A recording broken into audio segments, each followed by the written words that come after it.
Les amis, avez-vous déjà été victime d'une fake news? Parce que oui, aujourd'hui, je vais vous lire les nuits fake news les plus what the fuck de l'histoire de l'humanité Internet. Oui, deuxième vidéo de confinement et on commence à parler des fake news.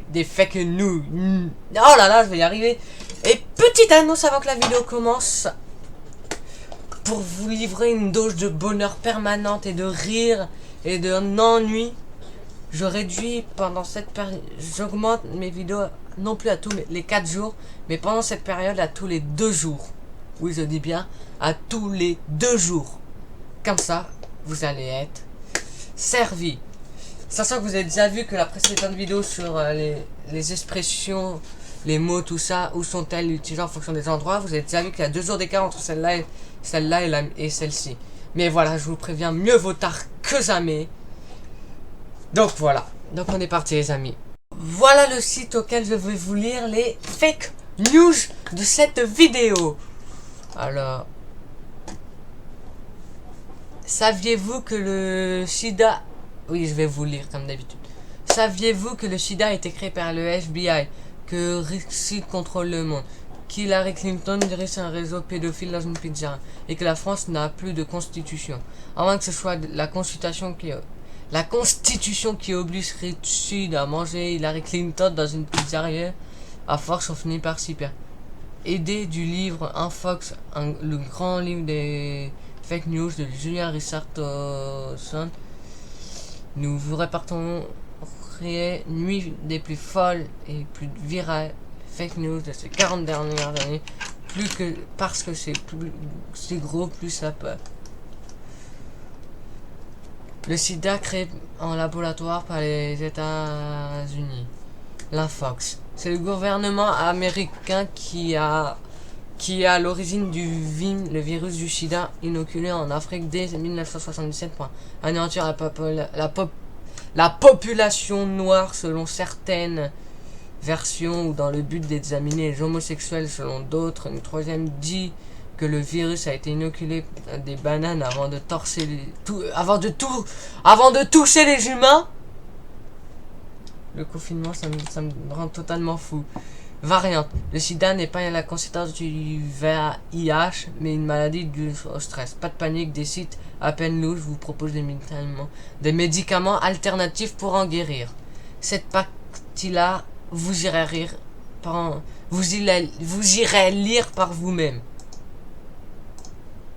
La partie mais encore, vous comprenez. Richie contrôle le monde. L'Infox, c'est sans doute la thèse complotiste la plus connue du monde. Les banques contrôlent le monde, et en particulier la banque Richie. Si son nom sonne juif, ce n'est pas une coïncidence. Pire, elle installe des banques centrales Ritz, je sais pas comment on dit, un peu partout, sauf dans les 3 ou 5 ou 9 selon les versions de pays qui leur résistent. Corée du Sud, Venezuela, Russie, Chine. Grâce à cela, elles ont la main mise sur l'économie mondiale, dont le pouvoir. Aïe, je me la main. Petit 3. Un trafic d'enfants dans une pizzeria. Hillary Clinton complice. On a appelé ça la Pizzagate. Selon cette théorie lancée durant la campagne présidentielle pour discréditer Hillary Clinton, les sous-sols de la pizza cornée ping-pong à Washington renfermeraient des enfants transformés en esclaves sexuels pour des manias de la politique. Et évidemment, Hillary Clinton est au courant, voire comprise, comme le prouve un mail de son chef de compagnie qui affirme aimer les pizzas. Et puisque de nombreux démocrates se rendent au coma ping-pong, c'est bien que la preuve que... Petit 4. Le pacte de Marrakech pour envahir l'Europe des migrants. L'Infox. 245 millions d'immigrés vont arriver en France. Non, pardon. 480 millions vont être répartis entre 8 pays. Vous y perdez dans les chiffres. Dites-vous que juste que Macron veut la France à l'ONU et que le but est de favoriser l'immigration africaine en Europe. Des leaders des Gilets jaunes aux têtes politiques français. La fake news est reprise en boucle par des sites complotistes et d'extrême droite comme riposte laïque. Waouh, waouh, waouh, waouh, waouh, waouh. Franchement, j'ai voulu faire cette vidéo parce que ça m'intéressait, mais franchement, je suis pas déçu, franchement. Je vous ferai un petit discours en fin de vidéo. La France n'est plus une constitution. Depuis le 1er janvier 2017, la France n'a plus de constitution, et si elle n'a plus de constitution, ce n'est pas vraiment une démocratie. Par ailleurs, sans cette constitution, les élections donc présidentielles et législatives ayant mis les RM et Emmanuel Macron au pouvoir sont illégales. Et pour quelle raison n'avons plus de constitution? Parce que Manuel Valls, alors Premier ministre, a signé un décret pour une inspection générale de la justice qui serait placée sous tutelle du ministre. Alors attention, ce décret viendrait à l'encontre de la séparation des pouvoirs, pas tout à fait faux, et donc rendrait caduque la 5ème République. Ah! En plein mouvement des liaisons, cette information est très largement relayée jusqu'à l'appel au renversement du pouvoir. Ah!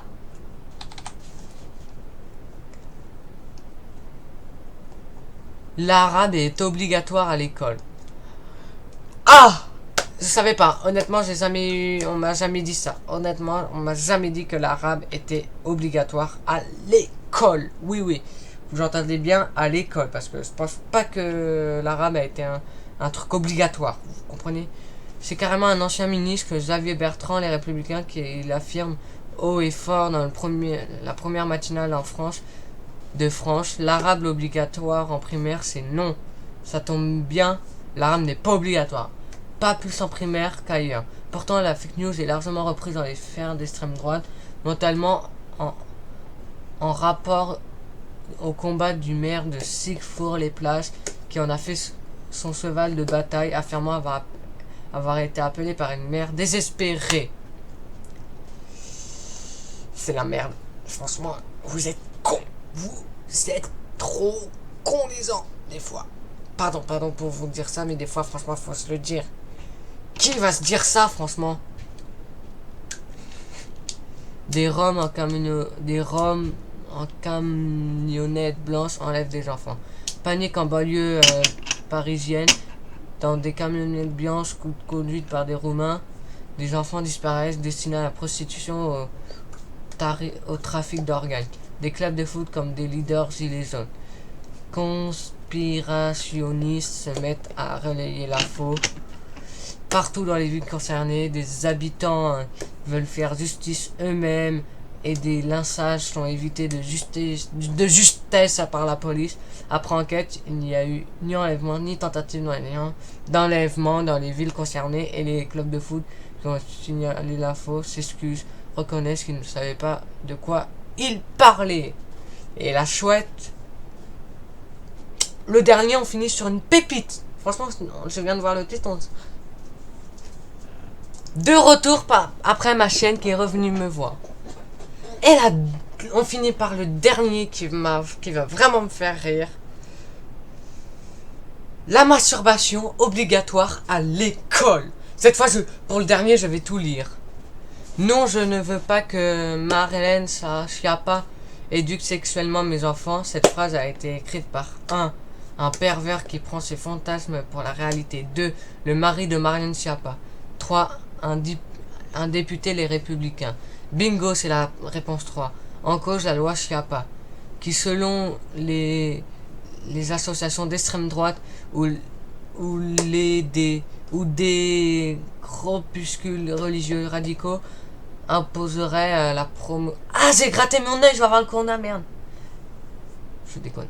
Je respecte toutes les gens qui sont atteints du coronavirus, sachez-le. Imposerait la promotion de l'homosexualité et l'apprentissage de la masturbation à l'école. Dès la maternelle. Mais bien sûr!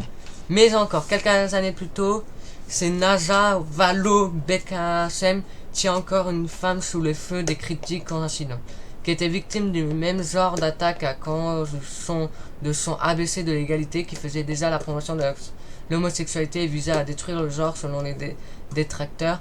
pour trouver l'origine de la fake news, il faut remonter à une circulaire qui réactualise la loi sur l'éducation à la sexualité. Les passages en cause sont en effet choquants puisqu'ils demandent de discuter avec les élèves selon leur niveau des enjeux liés à la pornographie ou encore à la notion de consentement. Heureusement que des valeurs députées s'élèvent contre cela. Ouf! Bon les amis, avant la fin de cette vidéo, je vais vous dire mon point de vue sur ce point-là. Donc déjà, les fake news, je les déteste parce que je suis un gros boulet. Je m'en fais avoir chaque fois. De deux, félicitations les gens qui ont fait croire ça quand même n'empêche parce que des cons ont réussi.